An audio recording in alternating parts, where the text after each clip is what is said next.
मध्य प्रदेश में होने वाले विधानसभा सत्र की, जहां पर अब सत्र शुरू होने से पहले ही विपक्ष ने सवाल खड़े कर दिए हैं। नेता प्रतिपक्ष उमंग सिंघार ने बीजेपी सरकार पर निशाना साधा है।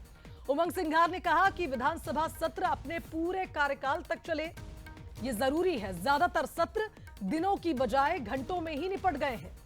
ऐसे इंतजाम अध्यक्ष जी करें कि ये सत्र की जो समय सीमा है ये बड़ी रहनी चाहिए। मॉनसून और शीतकालीन सत्र कम से कम 60 दिन चलना चाहिए। बीजेपी सरकार हमेशा जनता के मुद्दों से भागती आई है, बहाने से सत्र खत्म कर दिया जाता है। चलिए संवाददाता सूरज का रुख कर लेते हैं, हमारे साथ इस खबर पर लाइव जुड़ गए हैं। सूरज, अभी तो शीतकालीन सत्र की शुरुआत भी नहीं हुई और इस पर सियासत शुरू हो गई है। नेता प्रतिपक्ष ने सरकार को घेरा है कि बीजेपी बहाने से सत्र खत्म कर देती है।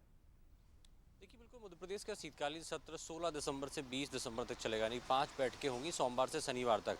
लेकिन देखा गया है कि आमतौर पर हमने चाहे बजट सत्र की बात हो या मानसून सत्र की बात हो, समय अवधि से पहले ही सत्र खत्म कर दिया गया। इसको लेकर कांग्रेस ने सवाल खड़े किए हैं कि जनता से जुड़े मुद्दे जो होते हैं वो विधायक विधानसभा में उठाने का उन्हें मौका मिलता है, लेकिन सरकार किसी न किसी बहाने से जो सत्र है वो जल्द खत्म कर देती है। चाहे बजट सत्र भी 15 से 20 दिन का आयोजित किया था, लेकिन 6 से 7 दिन में ही खत्म कर दिया। मानसून सत्र की बात हो तो वो भी अमूमन 2 से 3 दिन में खत्म कर दिया था।